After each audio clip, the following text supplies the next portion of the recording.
Morning మ్యాగజైన్కి స్వాగతం. ప్రముఖ దినపత్రికలు వస్తున్న వార్తలు వెనకాల జరుగుతున్న పరిణామాలు చూద్దాం. ఈనాడు చూస్తే కన్నతల్లి శీలాన్ని శంకించేవారు మనుషులేనా? అలాంటి వారికి మనమో లెక్క. అడవి జంతువుల్లో రాష్ట్రాన్ని దోచుకున్నారు, ప్రజల ఆదాయం పెరగలేదు, అప్పులు పెంచారు, ఒక్క ఇటుక పేర్చుతూ రాష్ట్రాన్ని పునర్నిర్మిస్తున్నాం, సూపర్ 6తో పాటు మరిన్ని పథకాలు అమలు చేస్తాం.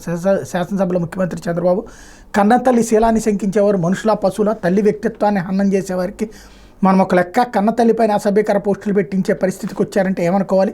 గత 5 ఏళ్లలో రాష్ట్రంలో సోషల్ మీడియా సైకోలను తయారు చేశారని సీఎం చంద్రబాబు నిప్పులు జరిగారు. గత ప్రభుత్వం చేసిన అప్పులు విధ్వంసంపై శాసనసభలో శుక్రవారం చంద్రబాబు ప్రసంగిస్తూ కూటమిలో నేతలు కార్యకర్తలు ఎవరు అసభ్య పోస్టులు పెట్టరు, ఒకవేళ పెడితే వాళ్ళని శిక్షిస్తాం, ఆడబిడ్డలు గౌరవంగా బతికేలా చేస్తాం, రాబోయే రోజుల్లో ఏ ఆడబిడ్డ అవమానపడడానికి వీల్లేదు, చట్టానికి పదును పెట్టి కఠినంగా వ్యవహరిస్తాం, గత 5 ఏళ్లలో అప్పులు తెచ్చిన మూలధనం ఏం చేయలేదు, రాష్ట్రంలోని రోడ్లన్నీ గుంతలు పడ్డాయి, వీటికి ₹1 ఖర్చు చేయలేదు, రాష్ట్రాన్ని అప్పులు తీర్చలేక ఐపీ పెట్టిన వ్యక్తుల మార్చేశారు, పొలంలోకి అడవిల పందులు వస్తే అవి తిన్నంత తిని మిగతా పంటలు నాశనం చేసిపోతే రాష్ట్రంలో గత పాలకులు ఇలానే వ్యవహరించారు, పెట్టుబడులు పెట్టే వాళ్ళని తరిమేశారు, ఇది కోపంతో ఆవేశంతో అనడం లేదు, బాధతో మాట్లాడుతున్నాను, గత ప్రభుత్వం అప్పులు పాపాలు నేరాలే రాష్ట్రానికి శాపంగా మారినాయి అంటూ చంద్రబాబు ప్రసంగాన్ని హైలైట్ చేశారు. లేకపోతే రెచ్చిపోతున్న రేషన్ మాఫియా, ఎక్కడ చూసినా కుప్పలుగా పేదల బియ్యం, కేంద్ర రాష్ట్రాలకు ఏడాదికి 11,000 కోట్ల ఖర్చు, 80% నల్లబజారుకే, ఏటా 8,833 కోట్ల బియ్యం తరలింపు, ఆ మొత్తం అంతా దళారులు, కొందరు మిల్లర్లు, నేతలు, అధికారుల జేబుల్లోకే. సన్న బియ్యం ఇస్తే అదనపు భారం, ఏడాదికి 1,800 కోట్లు, అప్పుడైతే అమ్ముకోవాల్సిన అవసరమే ఉండదు. కేంద్ర రాష్ట్ర ప్రభుత్వాలు కిలో రేషన్ బియ్యానికి ₹43 చొప్పున ఖర్చు చేస్తున్నాయి. రాష్ట్రంలో ఉన్న కార్డులందరికీ ప్రతి నెల 2.14 లక్షల టన్నుల బియ్యం పంపిణీ చేయడానికి 920 కోట్లకు పైగా వెచ్చిస్తున్నాయి. అయితే అందులో 20% మాత్రమే పేదల నోటికి అందుతోంది. 736 కోట్ల విలువైన 1.71 లక్షల టన్నుల బియ్యం పక్కదారి పడుతోంది. ఏడాదికి పరిశీలిస్తే ప్రభుత్వాలు ఖర్చు పెట్టే 11,000 కోట్లలో 8,833 కోట్ల విలువైన బియ్యం నల్లబజారుకు తరలుతోంది. కూటమి అధికారంలోకి వచ్చే పౌర సరఫరాల మంత్రి నాదెళ్ల మనోహర్ తరచూ రైస్ మిల్లులు తనిఖీ చేస్తున్నారు. ఎక్కడికి వెళ్ళినా పెద్ద ఎత్తున చౌక బియ్యం నిల్వలు బయటపడుతున్నాయి. కేసులు పెట్టిన అక్రమ రవాణా ఆగట్లేదు. ప్రజా పంపిణీ వ్యవస్థ ద్వారా నిరుపేదలకు కలిగే లబ్ధి కంటే పెద్దల జేబుల్లోకి చేరేది అధికంగా ఉంటుంది. తినగలిగే బియ్యం ఇవ్వకపోవడమే దీనికి ప్రధాన కారణం. ప్రభుత్వం 1.47 కోట్ల రేషన్ కార్డుదారులకు ప్రతి నెల సన్నబియ్యం ఇస్తే మధ్యతరగతి కుటుంబాలు వాటిని వినియోగిస్తాయి. బహిరంగ మార్కెట్లోని బియ్యం ధరలు దిగొస్తాయి అన్నటువంటి వార్తను హైలైట్ చేసి చాలా మంచి సజెషన్. అది ఆచరణలోకి రావాలని కోరుకుందాం. పోతే సాగర తీరాన ఆకాశ మార్గాన విశాఖలో పర్యాటక రంగాన్ని కూటమి ప్రభుత్వం పరుగులు పెట్టిస్తుంది. విశాఖ అంటే వెంటనే గుర్తుకొచ్చే కైలాసగిరి కేంద్రంగా ప్రకృతి అందాలను వినూత్నంగా తిలకించేందుకు ప్రత్యేక ఏర్పాట్లు చేస్తుంది. అందులో భాగంగా త్వరలో స్కై సైక్లింగ్ సదుపాయాన్ని అందుబాటులోకి తీసుకురాబోతోంది. దీనికోసం కొన్ని రోజులుగా సన్నద్ధ పరీక్షలు నిర్వహిస్తోంది. గాలిలో తేలిపోతూ విశాఖ నగర అందాలు, నీలిసాగర్ తీర సొబగులను తిలకించేందుకు నగరవాసులు ఉత్సాహంగా నిరీక్షిస్తున్నారు అన్నటువంటి వార్తను హైలైట్ చేసింది. ఇది చాలా కీలకమైనటువంటిది. మొన్న సీ ప్లేన్, అంతకుముందు విశాఖపట్నంలో ఏదైతే హాట్ బెలూన్ అరక్ ప్రాంతంలో, ఇప్పుడు ఇది టూరిజం అనేటటువంటిది చాలా ముఖ్యమైనటువంటిది. మనకి ఆధ్యాత్మికత ఉంది, దానికి టూరిజం తోడు చేస్తే అద్భుతమైనటువంటి అభివృద్ధి సాధ్యం అవుతుంది. అది దృష్టి సారిస్తున్నందుకు అభినందించాలి, అమలు చేయాలి. గతంలో అయితే ఇవి జరగలేదు. ఇప్పటికే కైలాసగిరి దగ్గర ఏదైతే కింద నుంచి పైకి వెళ్ళేటటువంటి కేబుల్ కారులో చాలామంది వెళ్తూ ఉంటారు, ఇష్టపడతా ఉంటారు. ఇది కూడా వచ్చిందంటే ఇంకా కొత్త అద్భుతం అవుతుంది. లేకపోతే యూపీ ఆసుపత్రిలో అగ్ని ప్రమాదం, 10 మంది పసికందులు సజీవ దహనం. ఉత్తరప్రదేశ్లో ఝాన్సీ జిల్లా మహారాణి లక్ష్మీబాయి వైద్య కళాశాల ఆసుపత్రి పసిపిల్లల ఐసీయూలో శుక్రవారం రాత్రి 10:45 గంటల సమయంలో ఘోర అగ్ని ప్రమాదం జరిగింది. ప్రాథమిక సమాచారం మేరకు ప్రమాదంలో 10 మంది చిన్నారులు మృతి చెందినట్టు జిల్లా కలెక్టర్ అవినాష్ కుమార్ తెలిపారు. షార్ట్ సర్క్యూట్ కారణంగా ప్రమాదం జరిగినట్టు భావిస్తున్నారు. మృతుల సంఖ్య ఇంకా పెరిగే అవకాశం ఉందన్నట్టు వార్తని హైలైట్ చేశారు. ఇకపోతే మునగకు మహర్దశ పరిశోధనకు రాష్ట్ర ప్రభుత్వం తోడ్పాటు. ప్రకాశం జిల్లా దర్శి ఎంపిక. కిషోర బాలికలు, మహిళల్లో చాలామందికి ఇప్పటికే రక్తహీనతతో బాధపడుతున్నారు. ఐరన్ ఎక్కువగా ఉండే మునగాకులను నేరుగా లేదంటే పొడి రూపంలో ఆహారంతో పాటు తీసుకునింటే ఈ సమస్య దరిచేరదు. ఈ నేపథ్యంలో సదరు విటమిన్ పుష్కలంగా ఉండే మునగపై ప్రభుత్వం దృష్టి సారించింది. మేలైన మునగజాతి మొక్కల సాగు పెంపుకు చర్యలు చేపట్టింది. అందుకు ప్రకాశం జిల్లా దర్శిలోని ఉద్యాన పరిశోధన స్థానంలో చేసే పరిశోధనలకు తోడ్పాటు అందించనుంది. డాక్టర్ వైఎస్ఆర్ ఉద్యాన విశ్వవిద్యాలయం ఆధ్వర్యంలో దర్శి పరిశోధన స్థానం నడుస్తుంది. మునగ మొక్కల్లో జీవన వైవిధ్యం, పంటల అభివృద్ధి, విలువ ఆధారిత ఉత్పత్తులు తయారీ అనే అంశంపై 2023లోనే ఇక్కడ పరిశోధనలు మొదలై అప్పటి వైకాపా ప్రభుత్వం నిధులు కేటాయించలేదు. కూటమి ప్రభుత్వం అధికారంలోకి వచ్చాక ఇటీవల ప్రవేశపెట్టిన బడ్జెట్లో ఉద్యాన విశ్వవిద్యాలయానికి 102 కోట్లు కేటాయించి దీంతో మునగపై పరిశోధనలు మరింత ఊపందుకోబోతున్నాయి అన్నటువంటి వార్తని హైలైట్ చేశారు. ఇకపోతే ఆ సాక్షి వచ్చేటప్పటికి పోలవరానికి మరో ద్రోహం, కుడి ఎడమల దగ. కుడి కాలువ సామర్థ్యం 11,000, ఎడమ కాలువ సామర్థ్యం 8,000 క్యూసెక్లు. ఈ సామర్థ్యంతో చేసిన పనులకే నిధులు ఇస్తామని తేల్చి చెప్పిన కేంద్రం. వాస్తవానికి కుడి కాలువ సామర్థ్యం 17,560, ఎడమ కాలువ సామర్థ్యం 17,580 క్యూసెక్కులు. రాష్ట్ర ప్రభుత్వ నిర్వాహకంతో ఖజానాపై 4,753 కోట్ల భారం. 2017లో అప్పటి చంద్రబాబు ప్రభుత్వం కేంద్రానికి పంపిన DPR 2లో తప్పిదం ఫలితం ఇది. ఇప్పటికే ఎత్తు 45.72 నుంచి 41.15 మీటర్లకి తగ్గించి బ్యారేజ్గా మార్చేసిన వైను ఈ అంశాన్ని ఎత్తి చూపిన గత వైఎస్ఆర్సీ ప్రభుత్వం తాజాగా అయ్యే వ్యయం విభాగాల వారి పరిమితులు ఎత్తేసి నిధులు ఇవ్వాలని వినతి. ఆ నిధులు ఇస్తామని 2023 జూన్లో కేంద్ర ఆర్థిక శాఖ మంత్రి అంగీకారం. తీరా ఇప్పుడు బాబు ప్రభుత్వం తప్పిదం మేరకే నిధులు ఇస్తామని స్పష్టీకరణ. నష్టపోతున్న నోరు మీద పని రాష్ట్ర ప్రభుత్వం సర్వత్రా విస్మయం అంటూ రాష్ట్రానికి జీవనాడిగా అభివర్ణిస్తున్న పోలవరం జాతీయ ప్రాజెక్టుకు రాష్ట్ర ప్రభుత్వం మరో ద్రోహం చేసింది. ఇప్పటికే నీటి నిల్వ మట్టం 45.72 మీటర్ల నుంచి 41.15 మీటర్లకు తగ్గిస్తూ ఆగస్టు 28న కేంద్ర కేబినెట్ తీసుకున్న నిర్ణయాన్ని రాష్ట్ర ప్రభుత్వం అంగీకరించడం ద్వారా పోలవరం రిజర్వాయర్ని బ్యారేజ్గా మార్చేసింది. తాజా కుడికాలువ సామర్థ్యం 11,000 క్యూసెక్కులు, ఎడమకాలువ సామర్థ్యం 8,000 క్యూసెక్కులతో చేపట్టిన పనులకి బిల్లులు ఇస్తామని కేంద్ర జలశక్తి శాఖ తేల్చి చెప్పినప్పటికీ రాష్ట్ర ప్రభుత్వం నోరు మీద పోవడం విస్తుగొలుపుతోందన్నటువంటి వార్తని హైలైట్ చేశారు. ఇక్కడే విషయం వల్ల ఏంటంటే 2017లో ఒప్పందాన్నే జగన్మోహన్ రెడ్డి కూడా ఒప్పుకుని వచ్చి 2017లో చంద్రబాబు ప్రభుత్వానికి తేల్చి చెప్పింది కేంద్రం ఇది లెక్క అనేది. ఎందుకంటే అంతకుముందున్న సిస్టమ్ DPR ప్రకారం అమలు అన్నటువంటి దాన్ని చంద్రబాబు ఓకే చేసుకున్న తర్వాతనే డబ్బులు. ఆ తర్వాత చంద్రబాబు ఎదురు తిరిగి పోలవరం ఆగిపోయినటువంటి పరిస్థితి ఉంది. ఆ తర్వాత జగన్మోహన్ రెడ్డి వచ్చాక దాన్ని ఇంప్లిమెంట్ చేయడానికి తీసుకున్నప్పుడు ఆ పద్ధతిలోనే ఇస్తామని చెప్పింది. బట్ అప్పుడు ఒప్పుకుని వచ్చారు. అప్పుడు తెలుగుదేశం అనుకూల పత్రికలు ఏం రాసినాయి, జగన్ సైజు తగ్గిస్తున్నాడు అని రాసినాయి. ఇప్పుడు సాక్షి బాబు సైజు తగ్గిస్తున్నాడని రాస్తున్నారు. ఓవరాల్గా 2017లోనే సైజు తగ్గించడానికి సామర్థ్యం తగ్గించుకోవడానికి ఒప్పుకుని వచ్చారు. అది జగన్ కూడా కంటిన్యూ చేశాడు, అంగీకరించాడు. కాకపోతే దాన్ని ఎవరికి వాళ్ళు ఎదురోళ్ల మీదకి నెట్టేసుకునేటటువంటి ప్రయత్నం చేస్తున్నారు. లేకపోతే పేద విద్యార్థుల భవిష్యత్ కాలరాస్తున్న ప్రభుత్వం. మంత్రి సత్యకుమార్ తీరుపై శాసనమండలి వైఎస్ఆర్సీపీ తీవ్ర ఆగ్రహం. గత సీఎంపై తీవ్ర విమర్శలు చేస్తూ మంత్రి ప్రసంగం. మంత్రి రెచ్చగొట్టేలా మాట్లాడుతున్న బొత్స మండిపాటు. మంత్రి వైఖరికి నిరసనగా వాకౌట్ చేసిన వైఎస్ఆర్సీపీ సభ్యులు అన్నటువంటి వార్తని హైలైట్ చేశారు. దేశంలోనే అత్యధిక సర్క్యులేషన్ కలిగిన పత్రికల్లో 8వ స్థానంలో సాక్షి రోజువారీ circulation 12,47,492. Andhra Pradesh 8,66,582. Telangana 3,71,947. Metro editions 8,963. తొలి స్థానంలో దైనిక్ భాస్కర్ హిందీ, 2వ స్థానంలో దైనిక్ జాగరణ హిందీ, 3వ స్థానంలో అమర్ ఉజాలా హిందీ, 4వ స్థానంలో టైమ్స్ ఆఫ్ ఇండియా ఇంగ్లీష్ అన్నటువంటి వార్తని హైలైట్ చేశారు.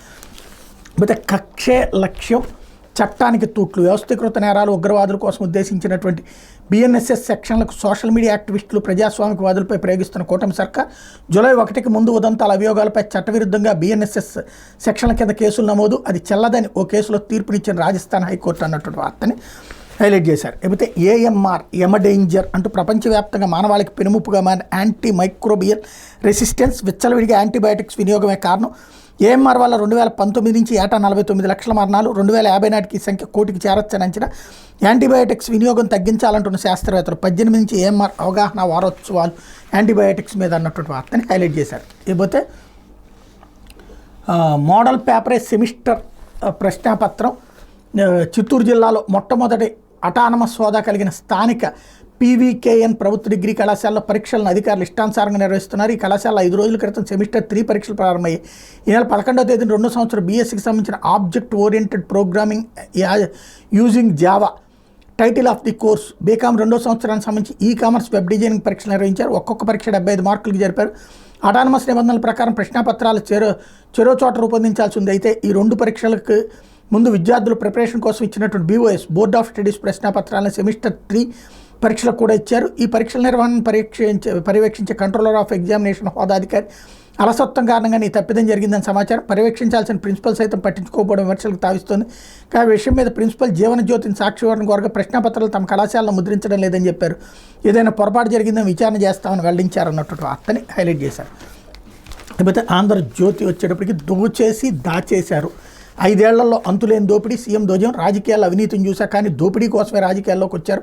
45 ఏళ్ల రాజకీయ అనుభవం నాది కానీ ఒక ఆర్థిక ఉగ్రవాది విధ్వంసులు తొలిసారి చూస్తున్న కుటుంబానికి ప్రజల సొమ్ముతో విశాఖలో భారీ ప్యాలెస్. సొంత పత్రిక అడ్డగోలుగా 400 కోట్ల యాడ్స్ రాష్ట్రాన్ని వెంటిలేటర్ పైకి నెట్టారు, మోడీ సహకారంతో బయటికి తెచ్చామంటూ చంద్రబాబు స్టేట్మెంట్.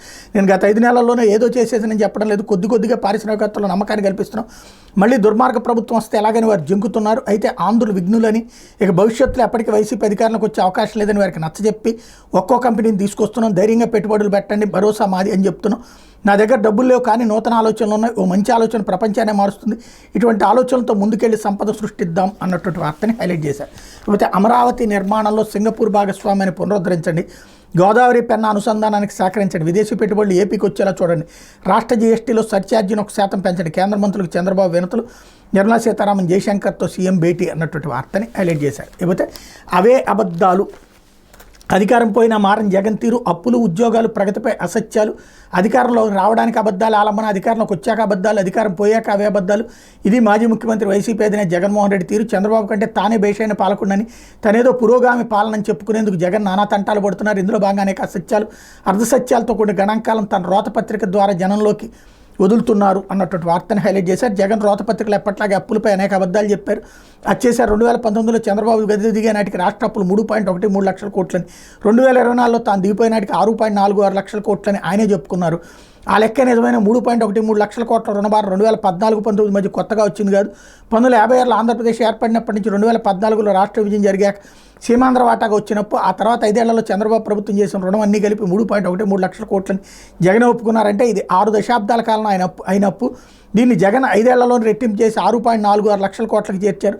ఇది ఒక రికార్డు. ఇంకా చెప్పాలని ఇది కూడా అర్ధసత్యమే. జగన్ సీఎంగా దిగిపోయిన నాటికి అప్పులు 10 లక్షల కోట్లకు చేరినాయి అన్నట్టు. ఇందులో ఏం రాసుకొస్తున్నారంటే ఏదైతే దాన్ని ఏమంటారు, మన బిల్లుల పెండింగ్లో ఉన్నటువంటి కార్పొరేషన్స్ అప్పుడు 2014 నుంచి 19 తర్వాత 19 నాటికి కార్పొరేషన్స్ లోన్స్ ఎన్ని, అదే సందర్భంలో ఈ మిగతా బిల్లుల పెండింగ్ ఎన్ని, అవి కూడా కలిపి లెక్కేస్తే అప్పటికి ఇప్పటికీ పూర్తి తేడా తెలుస్తుంది. ఇక్కడ సమస్యల్లో ఏంటంటే ఎవరికి వాళ్ళే మాది కరెక్ట్ అని చెప్పుకునేటటువంటి ప్రయత్నం అయితే, ఇదివరకు పత్రికలు నిజాలు రాసి ఇప్పుడు పత్రికలు కూడా రాజకీయ పార్టీల బాకాలుగా మారిపోవడం వల్ల ఎదుటి పార్టీల మీదన నిప్పులు చెరగటం కోసమే పనిచేస్తున్నటువంటి కాలంలో ఇక నిజాలు చెప్పేటటువంటి తటస్థ మీడియా అనేటటువంటిది పత్రికల్లో లేకపోవడం ఆంధ్రాకి వచ్చినటువంటి అతిపెద్ద శాపం.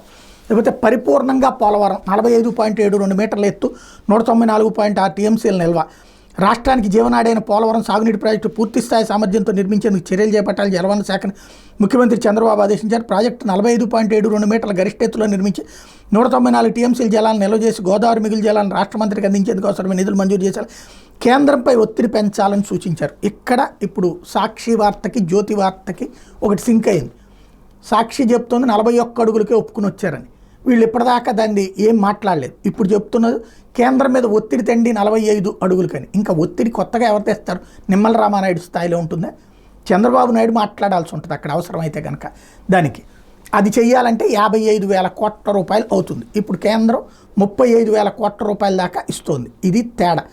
అంటే ఇప్పుడు వీళ్ళు ఒప్పుకున్నట్టు, కానీ దీన్ని వేరే కోణంలో రాసుకొచ్చారు. అది అసలు తేడా. లేకపోతే ఏపీ అభివృద్ధికి ఐఐటిఎం బాసట, మంత్రి లోకేష్ సమక్షంలో 8 ఒప్పందాలు, ఆంధ్రప్రదేశ్ సమగ్రాభివృద్ధి మద్రాస్ ఐఐటి బాసటగా నిలుస్తుంది. ముఖ్యమంత్రి చంద్రబాబు ఆధ్వర్యంలో ప్రభుత్వం చేపడుతున్న పలు కార్యక్రమాలకు చేదోడుగా నిలవడానికి ముందుకు వచ్చింది అన్నటువంటి వార్తని హైలైట్ చేశారు. లేకపోతే టీచర్లపై కేసులు ఎత్తివేస్తాం, డీజీపీతో చర్చిస్తున్నాం, ప్రభుత్వ మార్పునికి టీచర్ల ఉద్యమే కారణం, వారిని చూసి ప్రజలు ఉద్యమించారు, వైసీపీ సర్కార్ కేసులతో వేధించింది, టీచర్లు విద్య మాత్రమే చెప్పాలి, బాత్రూమ్ ఫోటోలు వాళ్ళ పని కాదు, కేసులు లేకుండా డిఎస్సీ పూర్తి చేస్తాం, అధికారులు అధ్యయనం చేస్తున్నారు, విద్యా సంవత్సరం ప్రారంభ నాటికి చేసేస్తాం, అసెంబ్లీలో లోకేష్ వెల్లడన్నటువంటి వార్తని హైలైట్ చేశారు. లేకపోతే ప్రాథమిక స్కూళ్లలోనే 3, 4, 5 తరగతులు 130 మంది విద్యార్థులు దాటిన స్కూల్కి హెచ్ఎం, వచ్చే ఏడాది టీచర్ల బదిలీలు, జగన్ ప్రభుత్వం తీసుకున్న పాఠశాలలు విలీనంతో దెబ్బతిన్న ప్రాథమిక పాఠశాలలు పూర్వస్థితికి తీసుకురావాలని ప్రభుత్వం నిర్ణయించింది. 3, 4, 5 తరగతులను ఉన్నత పాఠశాలకు తరలించడంతో రాష్ట్ర వ్యాప్తంగా 4,731 ప్రాథమిక పాఠశాలలు దెబ్బతిన్నాయి. వాటిని తిరిగి తీసుకురావాలని ఉపాధ్యాయులు, తల్లిదండ్రులు అప్పటి నుంచి కోరుతున్న గత ప్రభుత్వం పట్టించుకోలేదు. శుక్రవారం ఉపాధ్యాయ సంఘాలతో పాఠశాల విద్యాశాఖ డైరెక్టర్ వి విజయరాజు నిర్వహించిన చర్చల్లో ఆ అంశాలపై స్పష్టతనిచ్చారు. విలీనంతో తరలిపోయిన తరగతులను తిరిగి వెనక్కి తీసుకొస్తారు. విద్యార్థులు ఎక్కువగా ఉన్న ప్రాంతాల్లో మోడల్ ప్రాథమిక పాఠశాలలు ప్రారంభించబోతున్నారు. వెనక్కి తీసుకొచ్చే తరగతులు మోడల్ పాఠశాలలో కలిపే అవకాశం ఉంది. ఆ ప్రాంతంలో మోడల్ ప్రాథమిక పాఠశాల లేకపోతే అంతకు ముందున్న ప్రాథమిక పాఠశాలలోనే కలుపుతారు. 130 మంది విద్యార్థులను ప్రాథమిక పాఠశాలకు ప్రధానోపాధ్యాయుడు పోస్ట్ ఇవ్వాలని నిర్ణయించారు. వచ్చేడాది మేలోని టీచర్ల బదిలీలు చేపట్టనున్నట్టు స్పష్టం చేశారు. బదిలీలపై త్వరలో చట్టం అమల్లోకి రాబోతుంది. ఆ చట్టం ప్రకారం బదిలీల ప్రక్రియ ఖచ్చితంగా మే నెలలోనే చేపట్టబోతున్నారు అన్నటువంటి వార్తని హైలైట్ చేశారు. ఇది దినపత్రికలో వచ్చినటువంటి వార్తలు వెనకాల జరుగుతున్నటువంటి పరిణామాలు.